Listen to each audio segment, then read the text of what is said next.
Look, I know that we're at the end of the year and it is time to start setting goals and thinking about what we're going to accomplish next year. But if you're sitting here and you are about to make the same list of goals that you made last year and the year before, and you feel like you've been working as hard as you can, you've been trying to fit it in, you've been trying to follow through, and you're just still stuck or overwhelmed or burned out, and you're wondering, why in the world am I not moving the needle and starting to see my dreams come true? Or why every time I start to make a little bit of progress, it seems like I slide 5 steps back? If that is what you've been feeling, I've got a video for you today where I'm going to share my top 10 things that you need to remember before you start setting goals for the new year. So let's get started.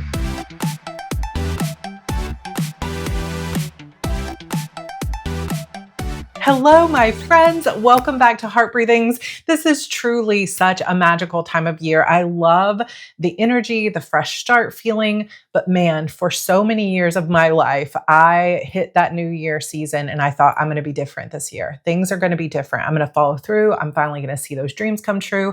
And then life would happen and the year would go by and I would find myself, constantly feeling like I'm tripping and falling face first into the mud. And then by the end of the year, I would be like, how have I worked this hard? How am I this exhausted? I'm still feeling like I'm right back where I started, or that I just haven't moved forward as far as I thought, or even that I feel like I've slid backwards.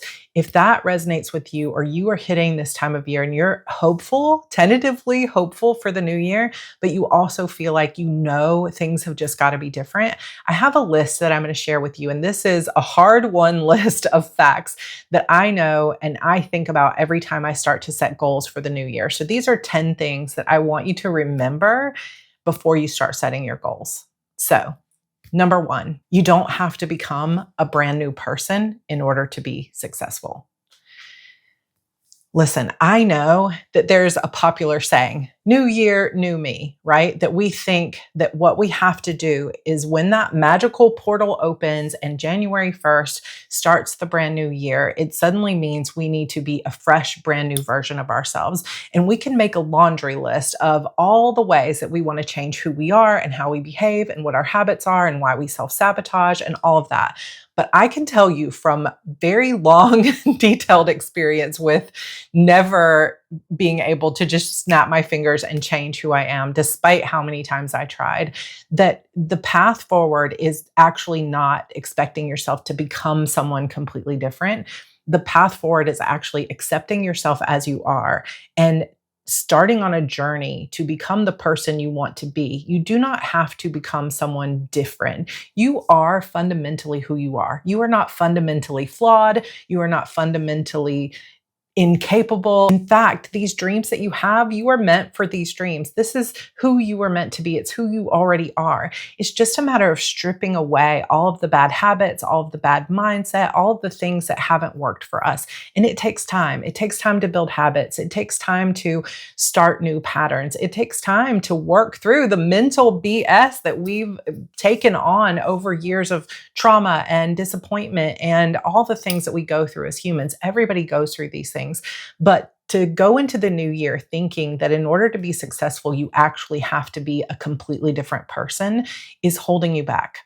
You don't have to become brand new. You can be authentically who you are. What you need is a plan that meets you where you are and allows you to be who you are in this moment, works with your current energy, works with the fact that maybe you have some really good days and some days where you just can't get out of bed. Create a plan that expects that you're going to have that reality until that is no longer your reality. But the way that you build momentum is not by expecting yourself to completely change overnight into some superhuman version of yourself or some idealized version of yourself. That actually builds negative momentum, because when we have this expectation of being a perfect version of ourselves, and then we cannot show up as that because nobody can make the leap from who you are to like dream life version overnight. No matter how many YouTube channels tell you can lock in the next 30 days, you can be the most perfect version of yourself. It's not realistic. It takes time for us to change. And in the end, personal growth and change isn't actually about changing who we are at a fundamental heart-centered level.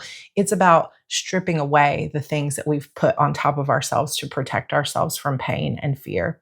When you step into the new year this year, Instead of thinking, I'm going to be a brand new version of myself, how about you start thinking, this year, I'm really going to support myself as I am, and I'm going to lift myself up to the habits that I want to have, the life I want to have. You don't have to make the change first. The change comes gradually. And as you make small changes, you will begin to build the positive momentum that will make all the difference for you. Number two, no one follows through perfectly. I know we have this false social media where it seems like there's so many people that are saying, oh, I just started publishing and now I'm making 7 figures, but nobody actually follows through on a plan perfectly. You know, on this channel, if you've been here before, we love to plan. I love to plan. Every single quarter, I make a plan that matches my energy to my time, to my tasks, and everything is put in order. I put them all on sticky notes, and then I put every single task I want to do up on the board behind this camera, and I plan to do it. And every single quarter, there are things that I just can't get to. Part of that is because I overcommit, which we'll get to in a minute, and I'm still that flawed human who cannot do things perfectly, and that's okay. Every single quarter, there's some kind of kids get sick, something happens, new responsibilities come up. I just don't feel like it. That project doesn't light me up anymore. There's all kinds of things that happen within the human experience. A plan is super valuable because it leads us in the right direction. It makes sure that everything is moving the needle in the same direction or heading towards the same goal. But to expect ourselves to follow through with our plans to perfection, hit every deadline, make sure every single task is checked off is unrealistic because life is going to life. If you think that your plan is going to require perfection, then you are holding yourself back because that perfectionism is actually what keeps you from following through. That you think, oh my gosh, if I can't be perfect, I can't start at all. Or, oh my goodness, if I can't do it right, if I can't show up on video with the perfect teeth and the perfect smile and the perfect background and the perfect camera and the perfect audio, then it's not worth being on camera. That was me with YouTube for the longest time. I wanted so badly to start, but I thought I had to have some studio backdrop. I thought I had to lose 50 pounds and get my teeth whitened or something like that, have the perfect camera and the perfect skill set. But the truth is, I needed to actually get on YouTube before I could learn the skills of how to be on YouTube. And of course, 8 years, we'll be celebrating 8 years on YouTube in February. 8 years later, I'm much better at this. And 8 years from now, if I'm still on YouTube, I'll be even better at it then. It is a process. If you expect yourself to be perfect right from the start, that's really just a roadblock that you're putting in your way of saying, I'm actually too scared to start. So understanding that nobody follows through perfectly and you don't have to do it perfectly just kind of takes some of the pressure off. You don't have to follow through with your plan perfectly, but it is important to create what feels like an achievable and sustainable plan so that you feel encouraged and motivated to follow through rather than blocked because if you can't do it perfectly, it's not worth doing at all. Number 3, being busy does not mean you are being productive. Does this hit anybody as hard as it hits me sometimes? I need this reminder myself all the time.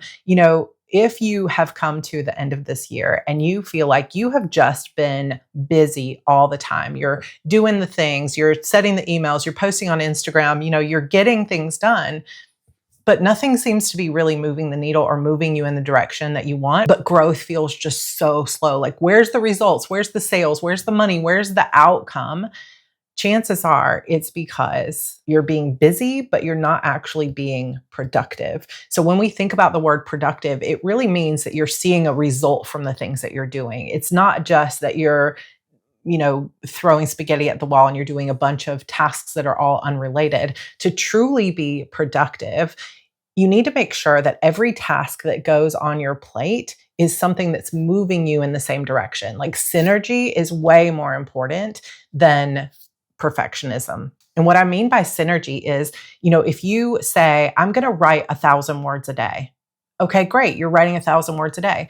But if 1,000 is part of your Substack, 1,000 of it is a social media post, and 1,000 of it is in manuscript number 10, and then next week you write 1,000 for manuscript number 3, another 1,000 for email, none of that stuff is really getting you anywhere. Whereas if you wrote 1,000 words every day on your Substack, you would start to see more followers on your Substack because you're being more cohesive. And then if you narrow that down even more and you say, let's really think about stacking the odds in my favor and really building synergy, then we would say, okay, that Substack needs to have a strategy. What's my niche? What's the topic that I'm talking about here? How am I going to make sure that every post someone finds about me on Substack has the same tone, the same vibe, brings them the same level of value?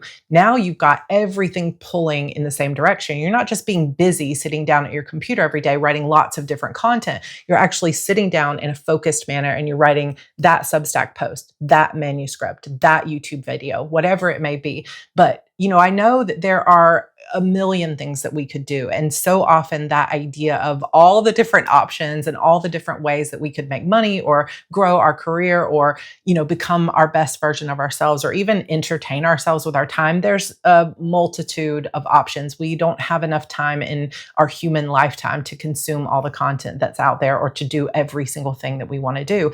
And so unfortunately, what we have to do is we have to pare it down and we have to start saying, okay, but where is it best for me to spend my time? And when it comes to being busy versus being productive, the most important thing that you can do is to make sure that everything you're doing is leading to the same goal, leading to the same direction. So you say, okay, I'm going to write this book, or I'm going to write 3 books and they're all going to be in the same series, rather than I'm going to try a book and then I'm going to try to crochet and I'm going to try to whatever. And of course, there are seasons of life where we're not trying to be perfect. We're just being experimental and we're exploring. But if you have a goal that I'm going to grow my community, you need to make sure that you know where that community is growing, and you need to make sure everything you're posting and doing is leading you to that end goal of growing my community.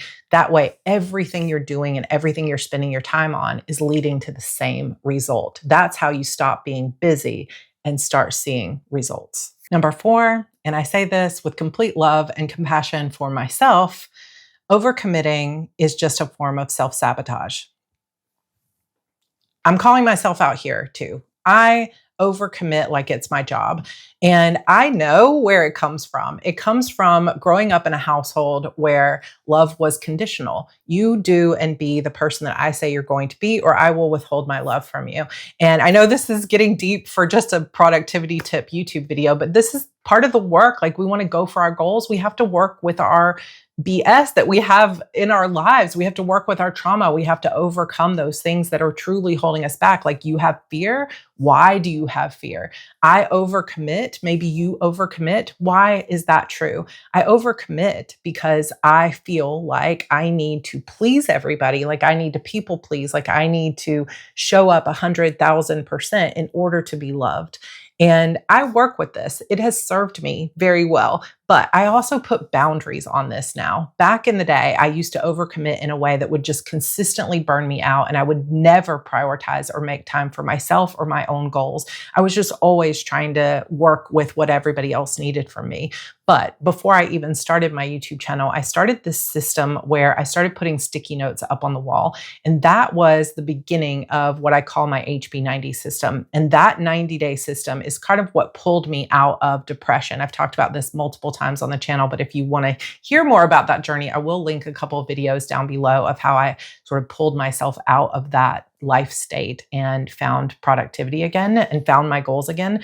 But even now, at this stage of my career, I still find myself overcommitting because I'm self-sabotaging. I'm scared of what happens if I go all in, and I'm scared of what happens if I say no to something I've done in the past that people will be upset with me. And I constantly have to work on this in myself. And it is a scary thing to admit to whatever thousands of people will watch this video, because I know there will be some judgment there, but I'm sharing it because, so many people on social media act like they don't have any roadblocks. They don't have any problems in life. They're just like, oh, I said I was going to do this and then I accomplished the goal. But real, true goal setting and sustainability of building a career online and being the person that you want to be takes dealing with and understanding the things that are holding you back at a core level.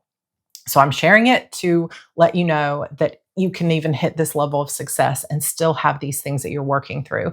But anyway, overcommitting is a form of self-sabotage. It's just a way of holding yourself back because you're scared to be seen. You're scared to really go all in on something. And, sometimes the overcommitment is just about, I just have so many things I want to do, which is true for me as well. But sometimes there's also a piece of it that's like, I overcommit so that I can prove myself, so that I can be loved, or I overcommit because I'm too scared to go all in and to really see this through. So if that is you, just know that one of the best things that you can do for yourself is, instead of planning your goals for the whole year of 2026, one of the powerful things that has changed my life is planning 90 days at a time and shortening that piece of time so that I can really say, okay, in the next 3 months, for us now, January, February, March, how much time do I actually have available? And what does my energy look like right now? What kind of season of life am I in right now? And what are the responsibilities and the drains on my energy? And then how can I set goals that feel achievable within those parameters of my time and energy? And how can I, like I was talking about earlier, make sure that the things I am spending my time on are all leading me towards some kind of big result, like follower growth, more income, personal growth, decluttering my house, something that I can tangibly look at and say, wow, I did that. I got 1,000 new subscribers, or I decluttered my garage and now I feel better. So we're going to try in 2026 to stop overcommitting and to make sure that we say, this is the amount of time I have. And even if someone's going to be mad at me if I don't follow through on something that they want from me, this is all I can give right now. And I'm going to be kind to myself instead of sabotaging in the new year. Tip number 5, lack of clarity is what paralyzes us. So often we think, oh, it's just because I don't have enough discipline, or I don't have enough willpower, or I have ADHD. And I'm not saying that that's not a real challenge to overcome. However, so often that lack of motion, that lack of forward movement or focus is not about those things. It's often about the lack of clarity. Because when we say, oh, I want to write a book, for example, that sounds like a huge project. Oh my gosh, I don't even know how to write a book. I have to learn how to write dialogue. What happens? There's infinite possibilities is what these two characters can do. Where do they live? There's like 1,000 decisions to make when you go to start a book. It sounds like this huge, overwhelming project that you can't even begin to know how to start. But if you actually sit down and create an order of operations, a sequence of steps that you need to follow to get from where you are now to finishing a book, it becomes a lot more achievable. You could go as granular as you want with this to give yourself clarity. Okay, I got to open my laptop. I need to go and get a book from the library on how to plot because I want to learn how to do this. I'm going to create a syllabus for myself out of YouTube videos from authors, best-selling authors who have shared their knowledge here on YouTube about how to write a book. So I'm going to learn. I'm going to open my laptop. I'm going to spend some time thinking about ideas. I'm going to read a book, and I'm going to start thinking about what genre I want to write.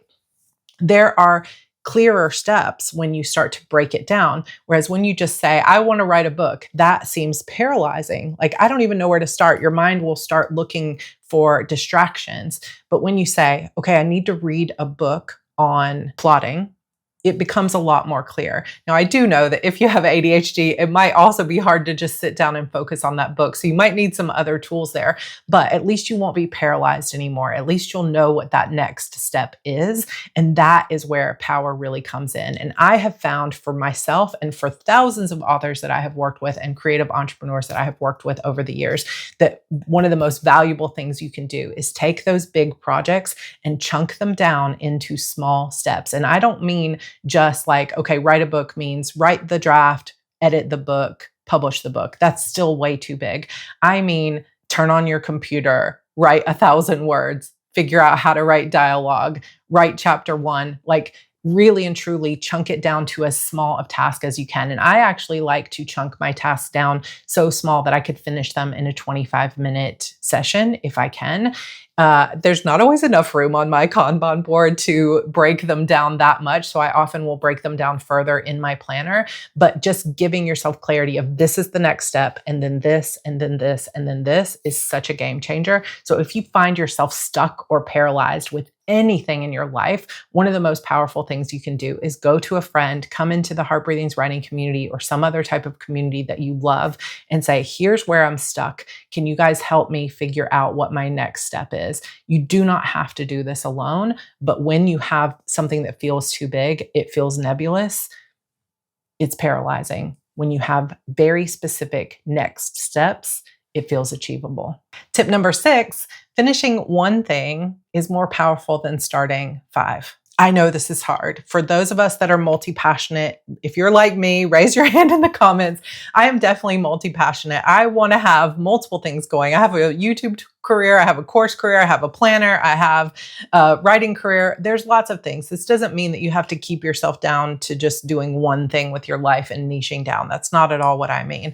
But if you can, in that 90-day plan, or if you want to plan month to month, whatever your planning system is, plan to actually finish stuff instead of always just starting over and over and over again, but never completing something, you're going to get so much farther in life.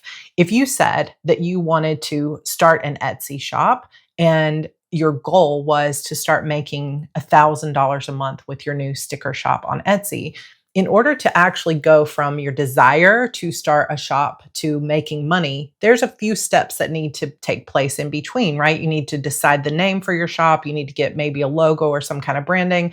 You need to get some sticker designs. You need to set up the listings. You need to put the stuff on sale, and then you need some way to market it. And then the money will start coming in.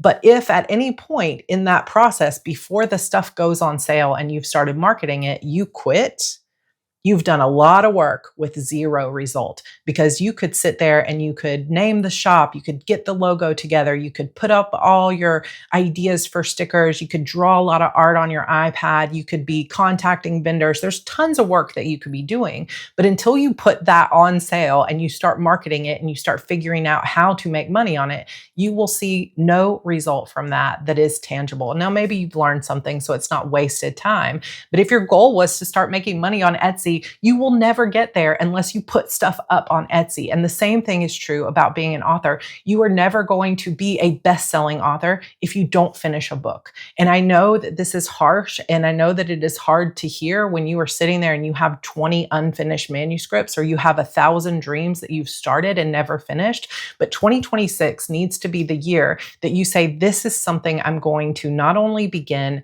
but I am going to finish. And that might mean chunking things down, figuring out what those steps are, getting clarity along each step of the way, finding support to help you push past your fears.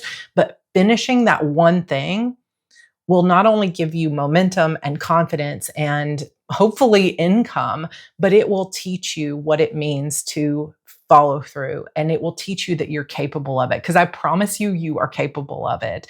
It's just a matter of getting past those fears and staying focused long enough, finding the clarity and the way to keep your brain engaged with the project in order to finish it. So in order for that to be meaningful, it can be important, obviously, first to say, what is it I actually want to do? Do you really care about making money on Etsy? Or was it just that you saw someone on Instagram doing it and you thought, oh, I could do that? Like, really spend some time here at the end of the year and think, what is it I really want?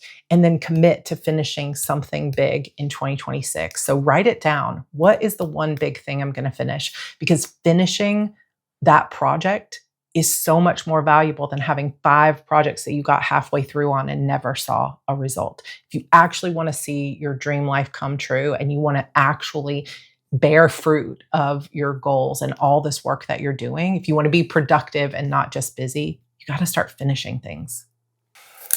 Number 7, rest is part of momentum, not a reward for it. So often in my life, and this is a hard won lesson as well, which I'm still learning and had to learn a little bit more this year the hard way, is that, rest feels like a luxury, right? And I, of course, try to build in buffer days. I allow myself to have leisure time. I play video games. I read books, all of that stuff. However, when I get into busy seasons, sometimes like last year, I push myself into illness. And because there's deadlines and expectations and other things, I just keep going. And it feels like I get slower and slower and slower, because rest is actually what gives me the momentum. I have learned now that if I get tired, I have to rest. If I start to push myself into burnout, I have to stop and rest. Even if it means telling some people, I'm sorry this is going to be late. I'm sorry the planners aren't up yet. I'm sorry this video isn't up yet, whatever it may be. Yeah, I'm sorry. I couldn't do it. I needed rest. Give yourself the ability to rest, because what builds the momentum in order to do the stuff is allowing yourself that day of rest. Because let's say I'm working on the 2026 planners for HB90, and it's hours and hours of work and proofreading and getting those listed on Etsy and all the things that have to get done for it. Yes, I know that there's expectation. I maybe need to start it earlier. There are changes that I can make. But like I said earlier, you can't expect yourself to be perfect. You just have to keep pushing yourself down the line, try to get a little better each year.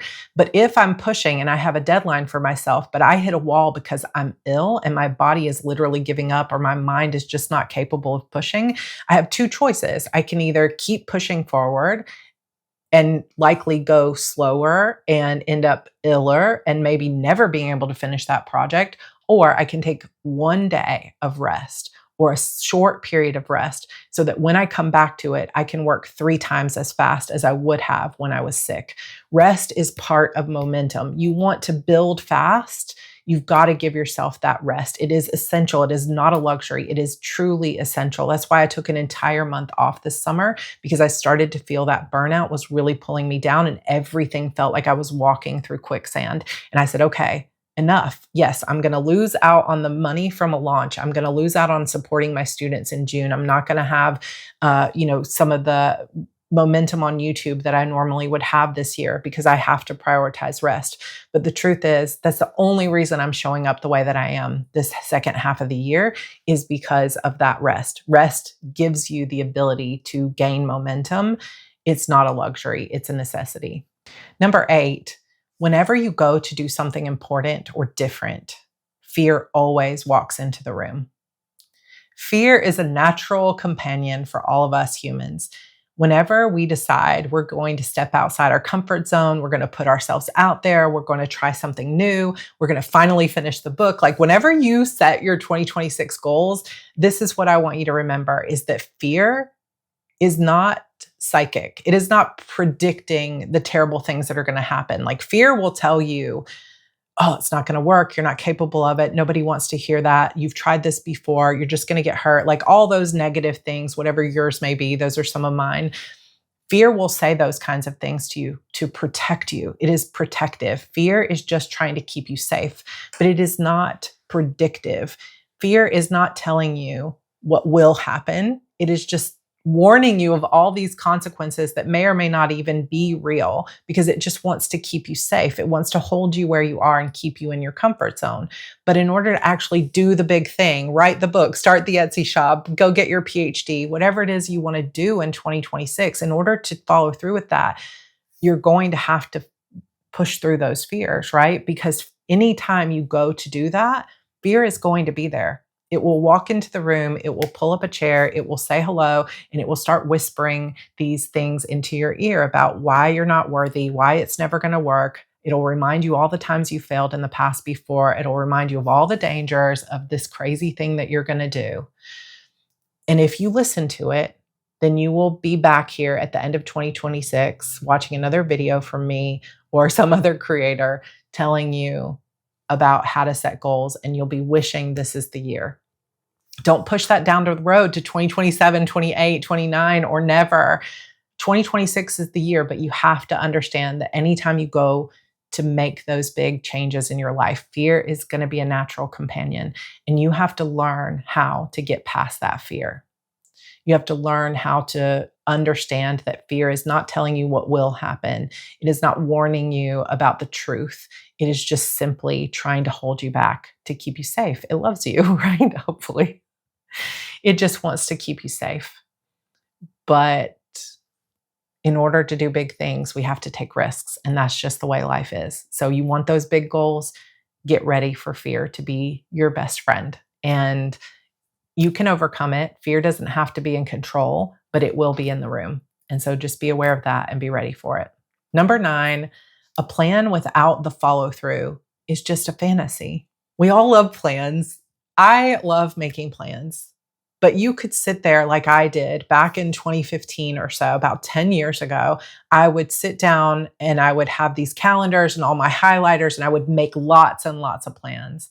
But I never followed through on any of them, none of them. It took me way longer to write the books because I was constantly in my head, letting fear rule me. I wasn't sticking to the strategy of what books I was going to write because I was so off schedule and I was just trying to overcommit. I never followed through on any of those plans. And I'm not talking about perfectionism. I'm talking about complete and utter nothing getting done. And that meant that none of the goals and the dreams that I had were actually coming to fruition. And that led to a form of depression, a form of burnout, complete exhaustion. I feel like I'm running myself to death and never seeing the result. And it wasn't until I finally said, enough. Okay, let's sit down and make a plan that is actually achievable, that matches my time and energy, that's just one small step at a time. When I met myself where I was, my current energy, my current life circumstances, that's when everything changed for me. But if you have found yourself year after year making plans and not actually doing the work, there's a number of things that might be going on that I can't even cover since we're getting 30 minutes into this video. But one of the things that might be happening for you is that when you make that plan, you don't have the right tools in place to follow through. You don't have the clarity of which step needs to come next. It's just this big plan of like, write the book, and you need to chunk it down. It could be that you're not following through because of that pesky fear or perfectionism that we were talking about. It could be that instead of following the plan, you're constantly looking around and doubting yourself and thinking, maybe I need their plan. Maybe I should do their plan. If you can sit down and do a little bit of journaling of why am I not following through with my plan, and try to get to the heart and the core of it just by journaling or talking with someone that you know and trust of why I'm not following through, I think it can be such a game changer, because you could make all the plans in the world and they may look beautiful on paper, but none of it's going to mean anything if you don't follow through with it. It's just a fantasy. It's just a dream that lives in your head or your Pinterest board. But if you really want to see that life come true, you have to follow through. And if you guys want to see more videos on follow through, please let me know. There are a few that I have here on this channel, so I will link them for you down below. And I've got something new coming at the end of this year that is going to be a container for all of next year called the Follow Through Fix. It's going to be filled with accountability partners, monthly meetings, email support, lots of things to help you follow through, lots of tips and tricks. And it'll be a private group called the Follow Through Fix. So if you're interested in that, please be on the lookout for news coming on that soon. Number 10, your environment is either helping you or it's making you fail. It's either helping you or it's hindering you. And your environment can be all kinds of things. It can be your online environment. Who are you listening to? Who are you spending time with? Is it people who don't support your dreams, who tear you down, who make you feel like nothing? Is it people that constantly you're comparing yourself to and make you feel bad about yourself? What about your physical environment?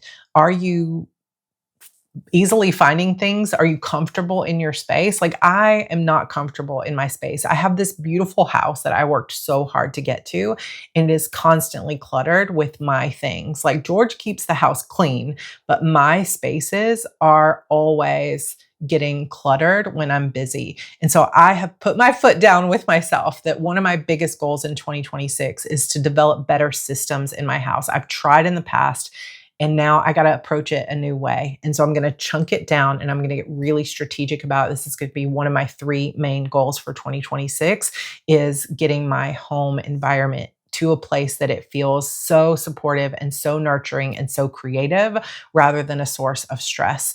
And I want you to look around your spaces, your bedroom, your office, the places where you write, the places where you go to be creative, the place where you get ready every morning.